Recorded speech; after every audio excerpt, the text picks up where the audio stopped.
Chris Sims, former NFL quarterback. This is from NBC Sports Pro Football Talk, talking about game management with the Browns. One thing I've always said about Cleveland is, like, remember last year I was always going, hey, rein it in with Joe Flacco. It can't always be that. It's going to come back to haunt us. I mean, he's going to throw 4 picks and do that. And there he was in the wild card game, falling down, throwing picks to everybody, right? I mean, so the game management, that is something I know you've heard me complain about Cleveland. And I know they got, the baseball analytics guys doing there. And from what we know, and Andrew Berry told us at the Combine, they're a team that's a little bit more into the analytic world than I think even the rest of the NFL.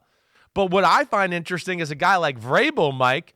Vrabel, as we know, everybody's into analytics to agree, but awesome game planner on a week-to-week basis, and then awesome game manager, right? And that's where I wonder if he's going to have an effect every now and then, because there's a few points in, every few weeks where I go, Cleveland, why are you going for it here or doing that? You got this defense and blah, blah, blah. Why are you even opening the door?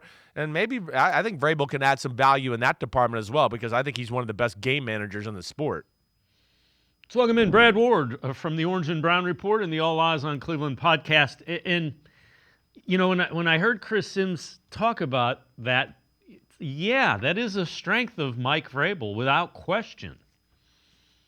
Yeah, it's interesting. Chris has been talking about this since late last year when he talks about the Browns, about they're too aggressive, right? You need to play more into the defense. And kind of with Flacco, they were super aggressive, right? And so he talked a lot about that and that it was going to come back to bite him, and it kind of did on both sides of the ball. And he would talk about, so the interesting thing here, the question is, right, like, I didn't think when we first heard the stuff about Vrabel, Dave, that he was going to be out on the field interacting with players.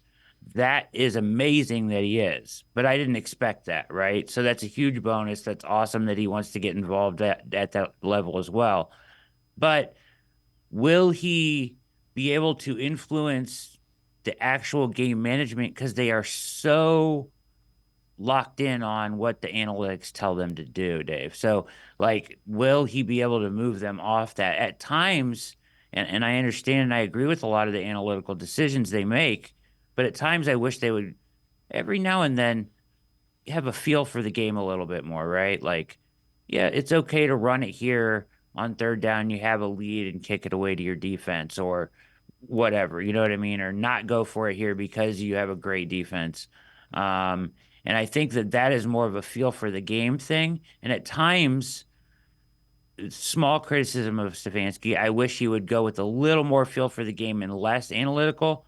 And I wonder if Vrabes will be able to move him in that direction. I kind of think not. I think they're kind of locked in on that, and that's kind of part of their philosophy. I don't know that it will move them. I think they are more than willing to listen. I think they view all angles, but whether they decide to do that's another question.